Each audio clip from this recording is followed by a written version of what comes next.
So I'm streaming live for the first time for DGST 301A Creative Coding.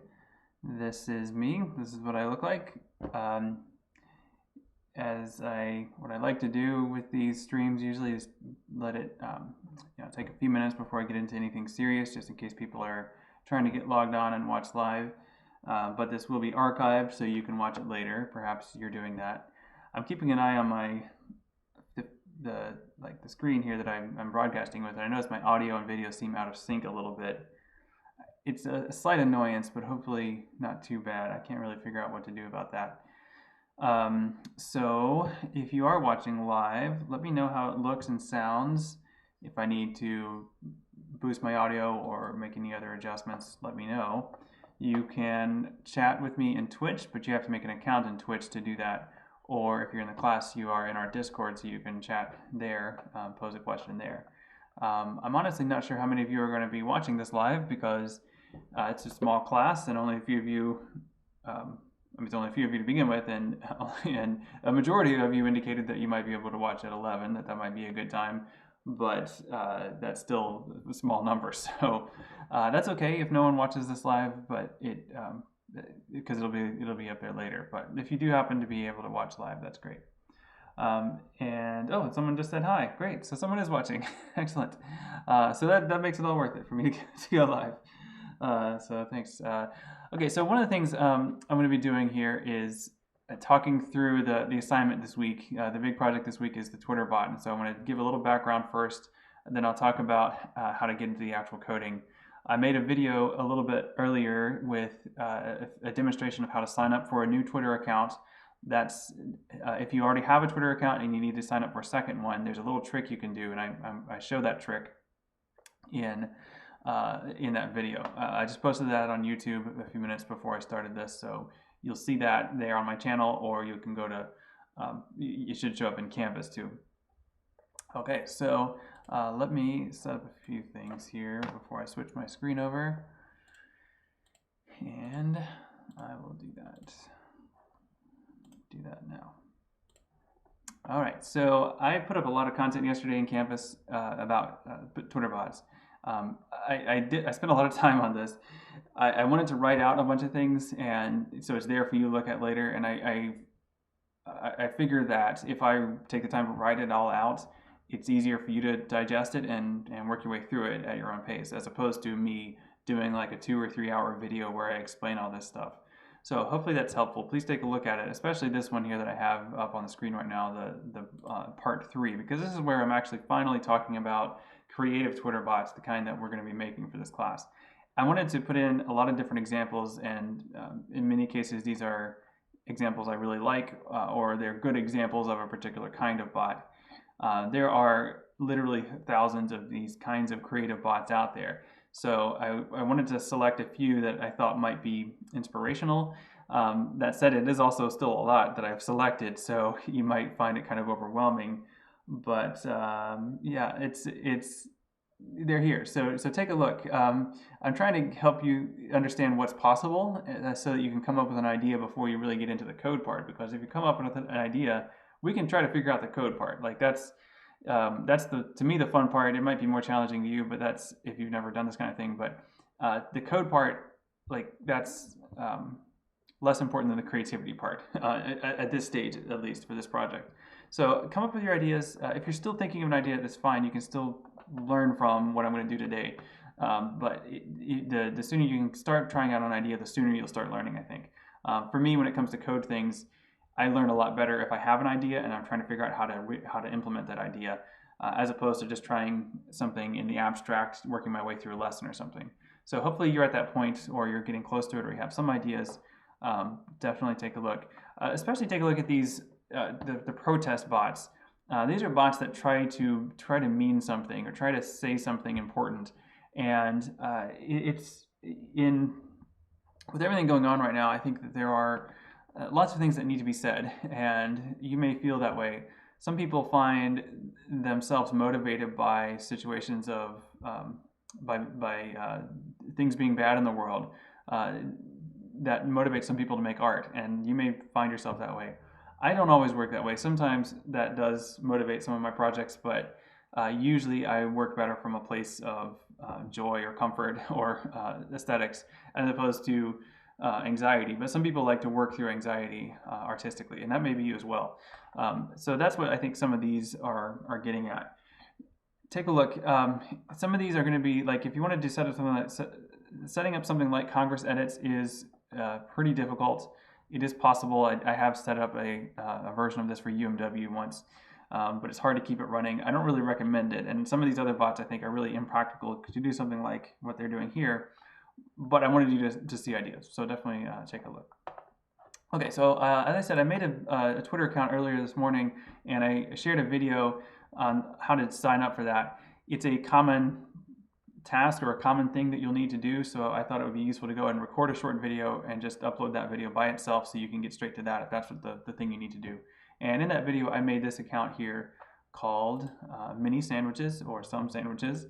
I was not able to get the Mini Sandwiches handle, so the name, like the biographical name of this bot is Mini Sandwiches, but then the handle, the username had to be Some_Sandwiches. Some Sandwiches without the underscore was also taken. So this is the account that I'm going to be using to demonstrate how to make things in Cheatbots done quick. And yeah, that's about all I had to say about that. I guess a couple other things, since this is the first stream I've done. I like to do these. I started doing these during DGST 101 in the spring, whenever we had to switch to remote, and I found it worked pretty well, and I had a pretty good workflow figured out for that. And I know some of you were in that class, so you remember that, hopefully. And I also did that for my summer class, my summer DGST 101, and refined my processes a little bit. What I plan to do after after I'm done with this stream, it is archived on Twitch, so you can watch it, play it back on Twitch. And but I'll also download that video from Twitch, upload it to YouTube, and then you'll see a notification in Canvas when it's available on YouTube. So that way you'll have it there. With this class, by the way, I'm also trying out the whole module organization, so I might plug the video into that module sequence as well. I'm not sure if that will work well or not, but that may be something I do. All right, so Twitter bots are a fascinating, fun, sometimes frustrating thing, and that's why I like to start this class with a Twitter bot as the first project. It does involve a little bit of code if you do it with the way that I'm going to recommend doing it, but it's a I don't know, I hesitate to call it intuitive because it really is an abstract way of thinking about code, but it gets the job done very quickly, and that's why I like it. And it forces you to think programmatically.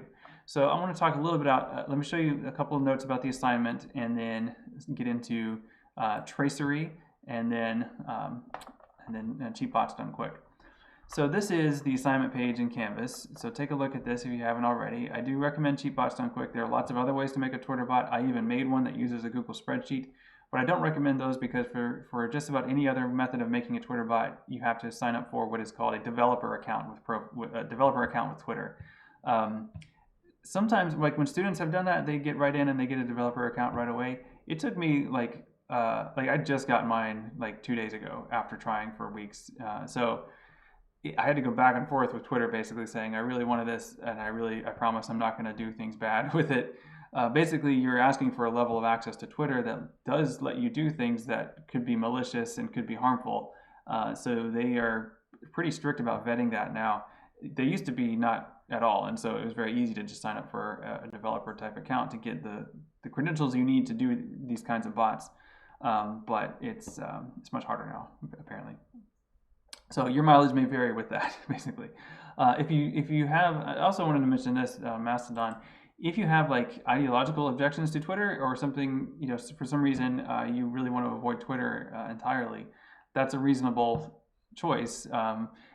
But I still want you to make a bot. There are other things that you can make a bot for. Mastodon is an open source, basically alternative to Twitter. If you would like to make a bot with Mastodon, there's a different setup process for that, and I can show you that. But most people just choose to do Twitter because it's there and it's relatively easy. So if that's something you want to know more about, then let me know so I can take you through that. Mastodon is like basically everybody that wants to run their own version of Twitter makes a different Mastodon instance, and there's one called bots.space, which is a place where a lot of creative bot makers move their bots. Basically, Twitter shuts down bots pretty frequently, and so people who make bots creatively, a lot of them got sick of that and just took all their bots off Twitter and moved them into spaces like botsin.space. So that's an option for you as well if you'd like to use that space. I can show you how to do that. I have a couple in there, but yeah, I just basically, I don't mind using mine on Twitter. Okay, so I have a few examples of bots here. The first two are mine, and I'm showing them not as examples of great bot art, but examples of what you can do with cheap bots done quick, because that's the method I'm going to recommend. House Budgets is very popular. It has like 15,000 followers at the moment. Monster Sounds is not very popular, but it's very simple, and that's why it's a good demonstration of what you can do with cheap bots done quick. Birds on Wires is another one that you can do. It is not as complicated as it looks, I will say. Like if you look at the source code for Birds on Wires, it looks crazy, but it's actually not nearly as much as it looks because there's a bunch of SVG code in there, which is hard to read. Okay, so this is an assignment. So here's what I'm asking you to do. You need to make a bot. It needs to be set up to post to Twitter at least twice a day. You can choose the frequency. I find when I first make a bot, I'm really excited about it, and I set it to post like every hour because I want to keep seeing it make new stuff. But after a while, I get tired of seeing it that often, and so I usually make my bots go 3 or 4 times a day after a while. But it really depends on the bot, depends on your mood. Think about it as a follower. Like, what would you like to see? How often would you like to see this bot tweeting in your timeline? But that's basically up to do. Mainly, I'm just insisting that this actually is a bot that you create. And then this is the one that can be tricky. So let me explain this a bit. I want you to make a bot that's capable of generating at least 100,000 unique permutations. That sounds like a lot. It actually isn't, and I'll show you how you can calculate that once I get into Tracery. Tracery is the language that CheapBots Done Quick uses, but there's a way to pretty quickly calculate how many permutations are possible, and there's a way to also increase that exponentially as you design your bot. So I'll show you how that works. But basically, I do want you to think about it in terms of that scale. To submit this, I would like to ask you to put this on GitHub and then share a link to your GitHub page. And I did a video about setting up GitHub. So I guess I could pull up my GitHub real quick. So my recommendation is that you fork my GitHub repository for creative code. Let's see if anyone has recently. I don't think so. But let me go to it. So I recommend that you fork this repository so that you have a copy of it. Oh, they just changed their layout. That looks nice. Okay. So then once you have your copy of my code here, then the idea is that you would edit this to be your code instead of mine. Now this is not code that runs. This is how you share code with someone else, not how you actually run your bot. But the idea is that you could put your Tracery code here once you're ready to share it. And your bot, and just to be clear, your README should be essentially a blog entry. Like this should be essentially a short narrative description of this bot, a link to where it's hosted, of course, but also describing it. I can talk more about this later. Okay, so that was kind of assignment stuff. Let me get into Tracery. And by the way, if you want to ask a question during the stream, you've got Twitch you can do that in. I'm pointing that way because that's where it is for me. Or you can use Discord. I have both of them up here. I'm not going to put either on the screen, but you'll see. You can chat there if you need to. Okay, so let's take a look at Tracery. Tracery is, here I have this, nope, there it is. Okay, so I have this page set up to demo Tracery. So let me clear that. Tracery is what's called a replacement grammar. It's a system set up inside of JavaScript. It runs in JavaScript, which doesn't really matter. It's not important to know that it's JavaScript, except that it uses the JSON data format, or JSON. Some people pronounce it that way for some reason, which is essentially a very, very minimal kind of database structure. And it just operates with a specific logic on that to compile different outputs of it. So it's kind of hard to explain, but I think it's pretty, you can grasp it if I start demonstrating it a little bit. So what I have set up here, by the way, this is a Jupyter notebook with a Tracery compiler in it. This is not what I recommend you use. It's just a good way for me to demonstrate it. Yeah, let me show it to you here. What I'm going to be doing is I'm going to type some code in here, and then I'm going to hit run or shift enter to compile that. and then the output of that should show up below it. And this process of compiling it, this is what happens every time your cheap bots done quick bot sends a tweet. It's going to run this compiler, and then you'll see what I mean. Okay, so there is one important named thing within here called origin. And so I'm going to start with origin and then give it some values and then go from there. So this is a database kind of structure. You need name value pairs. And so the name of this first one is origin, and then I put a colon. And then now I need to give this a list of things to replace the word origin with. So let me give you some examples. Let's see. My bot that I've started making is sandwich based. So let me go ahead and make some sandwich ingredients. Pastrami, let's see. Is that how you spell pastrami? I hope so. Or else I'm going to look down salami. I don't really like these as sandwich ingredients, but tomato. Big fan of BLTs, so let's add that. Bacon. And lettuce. Okay, so this is my sandwich. It's going off a bit to the right there, but hopefully you still see that. Well, lettuce is kind of behind my head, but it's there. Let me actually take a couple of these off so you can see the entire expression at once. Okay, so yeah, so pastrami, tomato, bacon, lettuce. And notice I've been typing with special syntax in mind. These characters all matter for Tracery and for JSON. So they start with a curly bracket and end with the closing pair of that curly bracket. The name origin has to be in quotes, and then there's a colon immediately after that, followed by a list. And the list is identified by putting square brackets at the beginning and another one at the end, and then within the list, each item in the list is in quotes and there are commas between them all. No comma at the end. So yeah, there's a lot of things there that I was just kind of doing automatically because I'm used to writing it this way. But this is the yeah, this is JSON. This is what Tracery expects.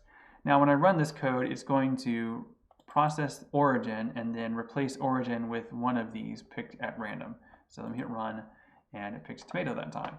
Let me hit run again. Oops, no, I'm just gonna hit Shift Enter to run this. It's a little bit faster.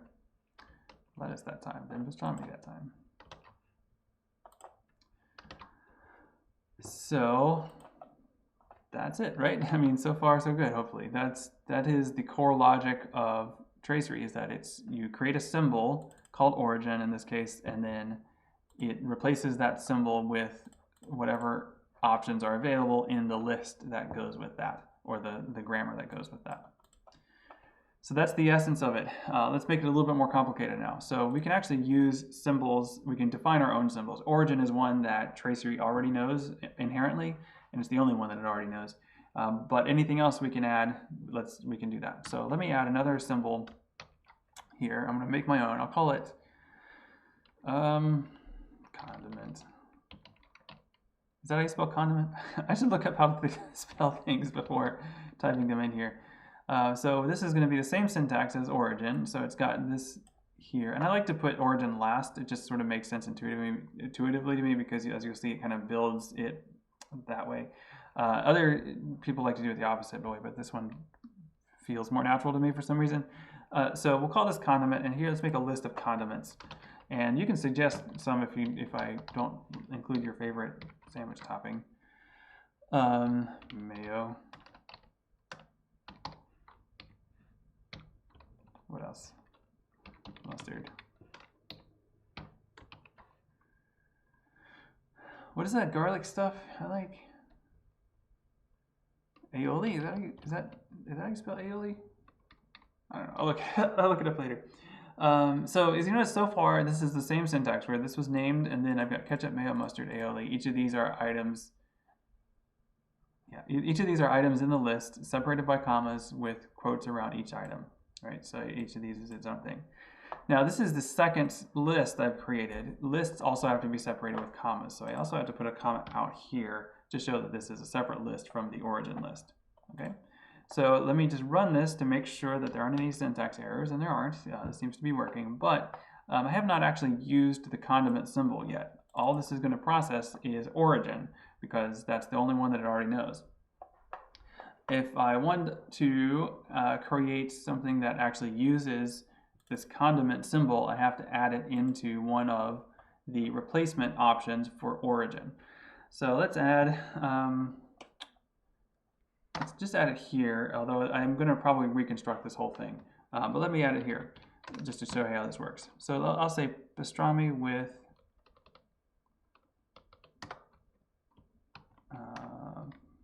yeah, I'll just do it like this for now. So you notice I'm just adding more to this particular list item, pastrami with, and now here I'm going to put a special notation. Using the hash mark, you can name a symbol, and so now whenever this runs, if it chooses this first option, pastrami, it's also going to run condiment and choose an option for that. So let me run this and see what happens. So it chose tomato again, chose lettuce again. It's random, so sometimes you have to try a few times. Sorry, it keeps jumping down there whenever I save. It saves itself. Okay, so this is getting annoying. So I'm going to actually just remove some of these options here because I would like to demonstrate how it chooses this other thing, and it's not letting me do that because it's not choosing that option. So let me try it. There we go. Now it's processing this and it's creating this sentence pastrami with, and then it's coming up with a different ingredient. So still choosing aioli. Sometimes when you do things, even though it's random, it feels like it makes the same choices over and over again. It truly is random. It's just that we get, like, we want to see a certain result. Oh, thank you. Lily just, or Jonathan just shared the actual spelling. Thank you. I appreciate that. So, sorry, it keeps jumping up and down when I hit save because I've made this a really zoomed in thing. So this is, yeah, this is it. Right, so now you can start hopefully seeing how you can construct more complex sentences and more complex expressions. Right, so we could add, instead of having it always be pastrami with whatever, let's add another symbol. Let's say, let's call it meat, and then we'll add, we'll put pastrami in this list. Let's do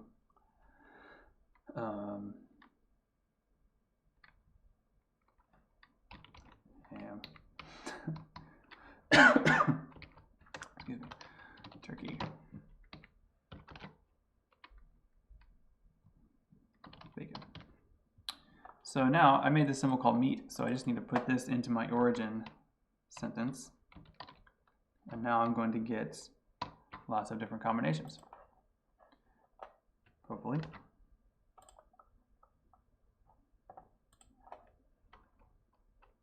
Oh, you know what? I have a syntax error. I don't know why this is not telling me what the error is. It's just hanging, but let me try it again. There you go. I missed a comma and it didn't work. When you use Cheatbots Done Quick, it'll actually show you the errors when you make them. This little compiler I have here doesn't do that, but it didn't render that. It didn't compile that because I missed that comma. JSON is a very widely used, very common language, but it's very, very picky about commas. So you have to make sure you have commas and quote marks and other symbols in exactly the right place. And one mistake anywhere in your code will cause the whole thing to fail. So you got to make sure to check for those. Cheatbots Done Quick does a good job of pointing to errors when they happen, but sometimes that takes a little bit of interpretation. So as you can see here now, I can keep running this and keep building a more complicated expression, and it goes from there.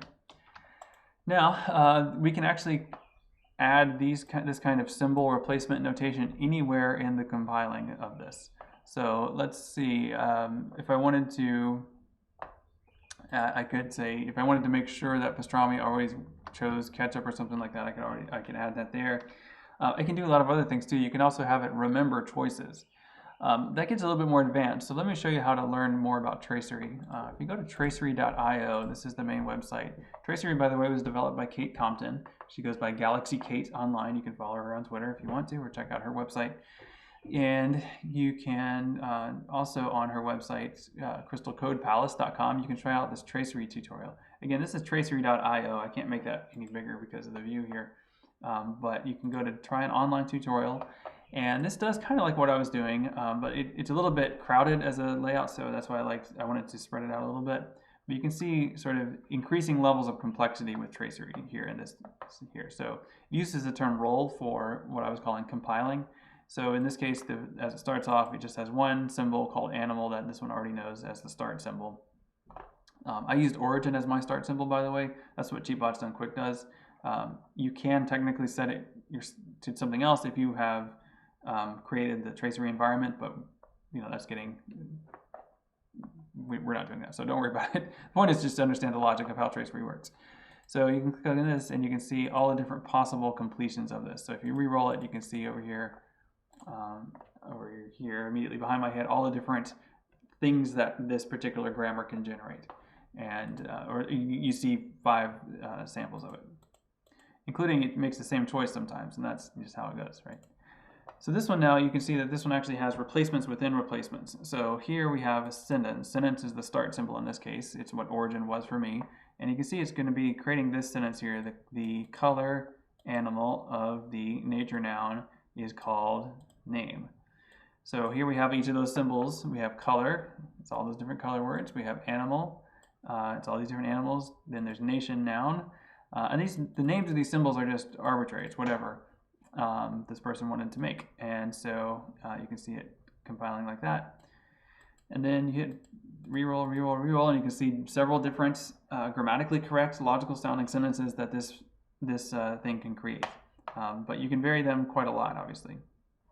I don't know if you can see, by the way, like if you might have noticed there are no commas here. That's because when Kate Compton put this together, she put the commas at the front of the line. It actually doesn't matter as long as there's a comma between each of these. It's just kind of how you like to read it. You can add your own symbols, as she says, right? So you can make your own replacement rules. So this is actually prompting you to do that. Let's see. Let's try it here. Let's do her suggestion. Occupation, and you can see how Tracery puts these curly brackets around it when it finds a symbol but it doesn't know how to replace it. So let's give it some instructions about how to replace that. Occupation.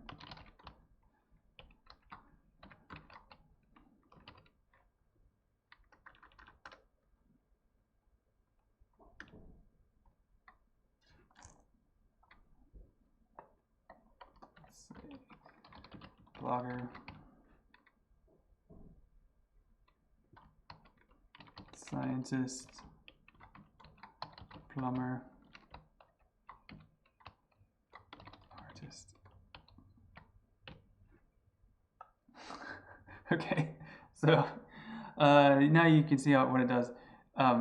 It just says Lena the purple zebra was ... scientist. Azra the black eagle was ... plumber. All right, so that's what you can do with it. Now, this goes into the next thing here. The next bit on modifiers points out something you might realize you might want to do here, because if I'm saying Mia the Black Eagle was an artist, I would want to say that more smoothly by putting the appropriate article in front of this. And the problem is that some of these words start with a vowel, some start with a consonant. So Tracery doesn't necessarily know, unless I tell it otherwise, what the proper article is to go with that. Except that it does actually. There's actually a modifier you can add, and it's explained down here. So we want to add that here actually to the symbol. So let me put that in here, and it should do this. Yeah. So you add it to the symbol, not to the replacement options. But as it runs these replacements, it will apply the appropriate definite or I guess indefinite article for the words. You can see how an artist came up correctly. And there's a couple others for pluralization and capitalization, which are useful. So that's pretty good. And then if you want to get really complicated, you can. And this is where you can actually have it make a choice and then remember that choice later on. It's this nested and kind of recursive syntax. It can get really tricky, actually. I find it hard to understand. So whenever I've made bots that use this particular kind of structure, I usually have to go back to this tutorial and kind of remind myself how it works. But that's it. I mean, that's the basics of it. Okay, so let's go into looking at how to use Tracery within Cheatbots Done Quick. So there's a couple of prerequisites, well, one prerequisite, which is that you have to have a Twitter account for your bot. I've already done that with this account called Mini Sandwiches.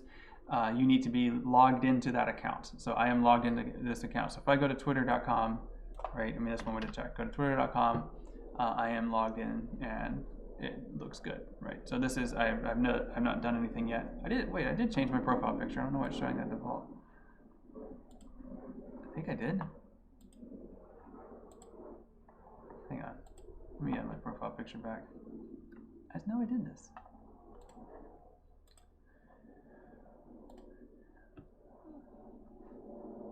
Okay, good. Yeah, there's the sandwich. I got this sandwich clip art, by the way, from another bot, a clip art bot that Mark Sample made that is quite entertaining. This is a Twitter bot, and this is me logged in. Okay, so Cheapbots Done Quick is the website, cheapbotsdonequick.com. This was created by George Buckingham. He goes by V21 online, and this is it's an implementation of Tracery. So it lets you run Tracery code and generate content on a Twitter account. So I need to first sign in to Cheapbots Done Quick using my Twitter account. So I click sign in with Twitter. I mentioned developer accounts before.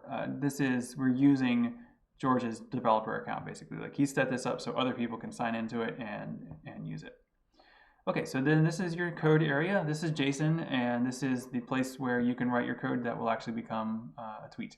So I'm going to go back to my example that I started and get this code that I created as a demo, and then add it in here. There is some placeholder here as well, and this is good. But I'm going to go ahead with mine. And what you can do is try it out by clicking this little, well, hopefully you can see it.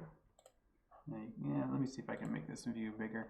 It's designed, I mean, it would be nice if this had a slightly more elegant editor, but it's okay. Yeah, so you can kind of see it there. So if I hit that roll button, that re-roll button, it's going to keep generating possible tweets based on the code I've given it so far. And if I want to try it out on Twitter and see what it actually looks like I can hit tweet and go back to my Twitter profile page, and I should see this tweet on my page now. Yeah, there it is, pastrami with the aioli. Great, so it worked. So that's a good kind of just check to make sure that you actually have connected it, that you actually can tweet with this. You don't want to do that yet. Like, you don't want to set it up to be automatic eventually, but once you're done with it, you've decided you're ready to go, you click this option here, and then you choose how often you want to make it. The most often you can do it is every 10 minutes. I really don't recommend that, honestly. That's just too fast. Every hour is probably a good place to start. And then it'll just run, and then you can just see what happens. Let's look at this here a little bit more. As you can see, there's a, it's an error. It's a code editor. It just lets you write tracery JSON. Let me show you what happens if you make an error. So if I miss a comma here, it actually instantly pops up and says, hey, you've got a parse error. And it points to it. But notice where it points. It points to the next symbol as being the place where the problem is. This little arrow here is pointing to it, right? So it's saying that meat was the problem. Meat actually isn't where I need to put a comma unless you want to write it that way, but it's the space between these two expressions that became the problem. So if I hit that, then it's happy again, and I don't see that error. So I can keep trying different things to see what happens. Okay, so that's the basics of it. There's a tutorial here. There's some other tracery tutorials that are also available. It does talk a bit about images. If you want to work with images, you can definitely do that with Cheapbots Done Quick. It does take some more work, but there's some examples here. On the assignment page, I linked to birds on wires. We can take a look at that just to kind of see how this goes. But this is a bit more complicated, but not too bad. Let's take a look at it. So this is, whenever you create a bot with Cheapbots Done Quick, you can choose to make your code visible to other people or not, and that's what this person has chosen to do. And yeah, you can kind of see it here. I mean, it's a lot, and I'll try to work through it, but again, this is a more complicated, way of doing it, obviously. So this is creating an SVG graphic, and so this is the bit that makes it a graphic. Oh, it's doing spell checking on it. Oh no, that's going to make it really hard to read. But this is a bot that generates different iterations of groups of birds on telephone wires. Very simple, very elegant. I really like the look of it. But basically, it's adding wires here, and each of these symbols is actually an image that gets placed into the final image. So it's like a sub-image that gets put together to make this final image. And it's just picking these out. So it's a wire alone, and then it's a wire with birds. It's a number, it's different combinations of groups of wires, groups of birds, and then each of these is populated by different things here. these different variables change the parameters of the angles and things for the graphic. And then this down here finally is the actual just SVG code for those bird shapes. So they're hard to read, but you can generate these with a SVG editor. So really the logic of this is like here. Like this is really the magic of this bot. And it's setting the different parameters for the birds, basically. Okay, so that's a more complicated one. I guess I could show you a couple more bots with cheat bots done quick, but I don't want to get too far into it. I don't want to get too complicated. But if you have any questions about something, or if there's something you're interested in trying with cheat bots done quick and you would like for me to try it here on the stream, I can do that. Otherwise, I just want to show you how to, I forgot to switch my segment over. See, I have this thing where I can switch to a different segment at the bottom, kind of like a little Chiron. Forgot to switch it over, but this is the final thing I wanted to show you is how to calculate the number of possible variations that your bot can produce. It's math, so let me show you kind of how I would do this. In fact, maybe I'll show it to you over here because I can kind of type in this different space a little bit easier. So, hold on a second. Can I add? Okay, so I'm trying to see. Oh, good. Okay, I can add. I'm trying to remember with this particular editor if I can add text without making it code, and that's what I think this is. So in this case, I've got two replacements. I've got meat that can be replaced. Or actually, let me simplify this for a second, and then I will add that. I will re-complicate it. So first, so far, this is going to be meat with mayo, meat with aioli, meat with ketchup, right? So there are 4 different possible condiments, and so every time this runs, it's going to be making one of those 4 choices, right? So far, I've got 4 possible condiments.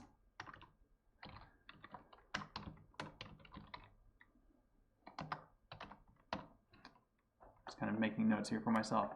Now, meat is always the same so far, but if I return it to being a symbol, now I've got 1, 2, 3, 4 meats. Meats equals 4. So now my total combinations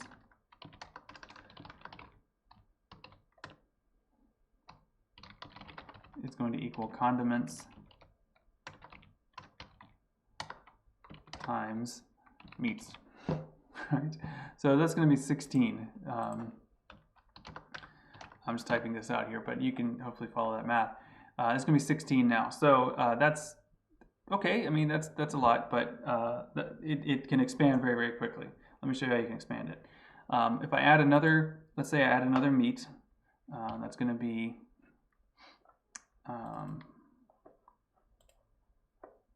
let's see, what other meat do we have? Pepperoni. So now we're up to 5. So now it's going to be 4 times 5. So that's 20 combinations now. So quite a bit more. You notice how quickly that can expand. Let's do something even more with that. So let's add another version of this sentence. Let's say, without adding any new symbols, let's say a meat. Actually, I'm gonna make this drop this down on a new line so it's easier to read, but this is still part of the same list. Spaces don't matter, but commas are what's important. So a meat sandwich with lots of condiment. So it's the same 2 symbols, meat and condiment, being replaced with the same number of possibilities. So now it's 20 possibilities for this one, 20 possibilities for this one. So now our total is 40 because it's that same set of possibilities twice. And so you can keep going from there. And you can see that it's very possible to add more. And you actually create more variety more quickly if you add more possible sentences, more possible origins to put things into. Of course, you can also increase the number of possibilities by making these into longer lists. And that's probably the first thing to try. I did write a bit of code that can actually calculate the possibilities for you. I would have to look honestly for that. I don't remember where I put that. But if you're unsure, you can check with me. But try to do it yourself. Try to do that math yourself. Let me show you one final thing that could be useful for you as you start to think about your bot. Now I'm making this sandwich bot, but you have your own ideas, which hopefully are not sandwiches, but maybe they are. That's okay, I guess. So Darius Kazemi is someone who makes a lot of bots. He's mentioned frequently in the notes that I've created, and Lily is working on a profile of him. And he's someone who does a lot with helping people make bots. One of the things he's created is this repository in GitHub called Corpora. This is an unusual repository. You can fork it or clone it if you'd like to, but you don't really need to. People do like to add to it. And what it is it's a list of lists of lists, basically. So if you go to Darius, github.com/DariusK, and I'll put the link. Let's say I'll put the link in Discord for now. And here's Darius, and I'll put it in the YouTube comment description too.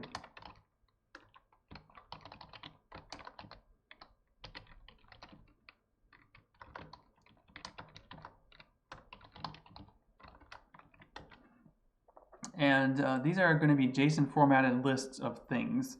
I'm pretty sure there's actually a sandwich list in here. Let's see. So it's probably in the foods. Oh yeah, great. So there's pizza toppings, sandwiches. Yeah, okay. So somebody's already made different kinds of sandwiches. But let's see if I can find like some kind of ingredients. Oh, there's a list of condiments. Great.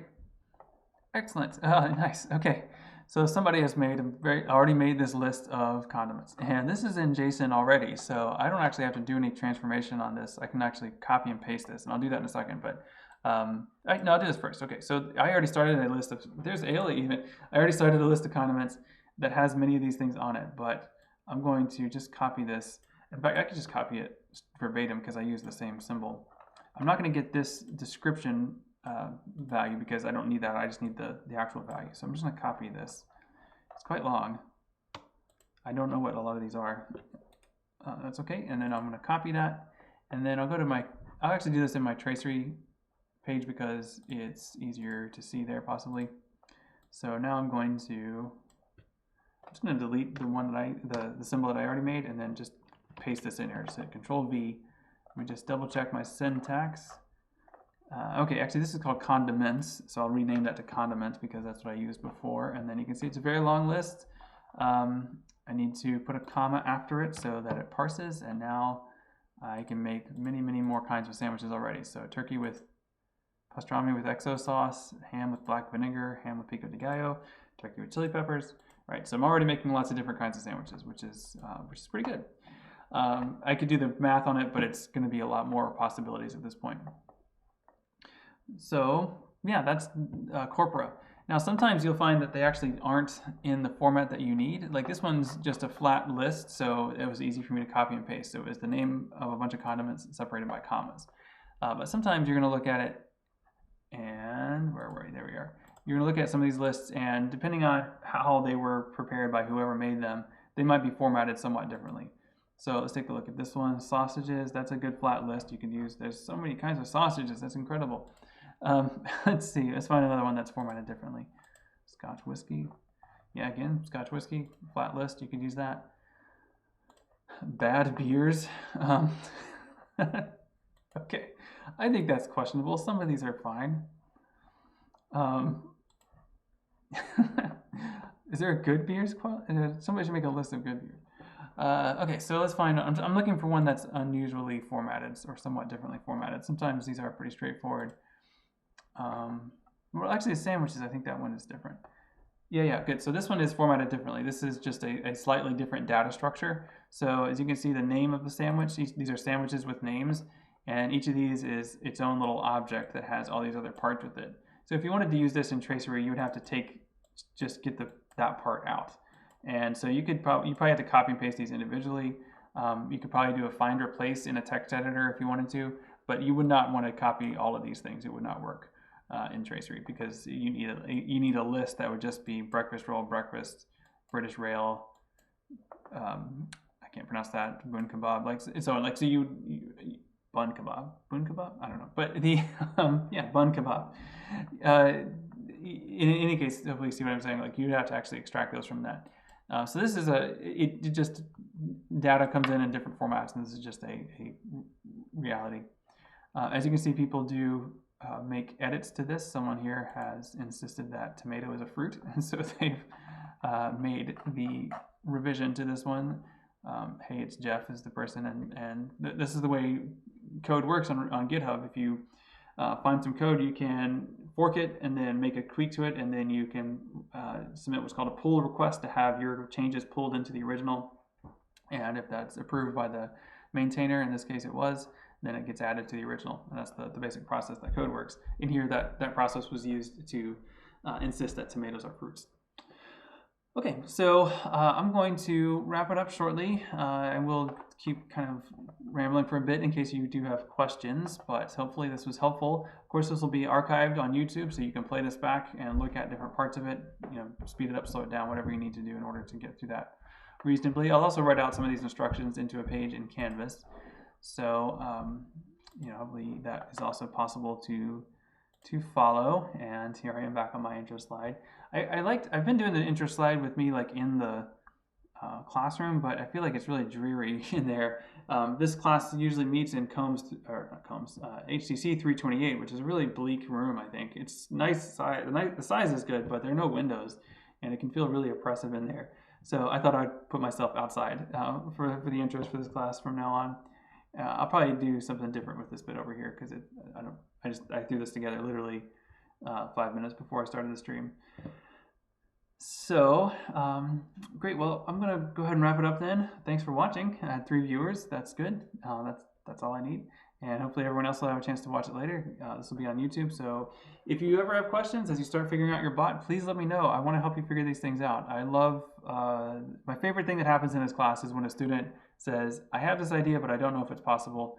And then we go from there. And I love that. So please tell me when you have your idea, and I will help you figure out if it's possible. Okay, so good luck, have fun, and let me know how it goes. I'm going to stop the stream. See ya.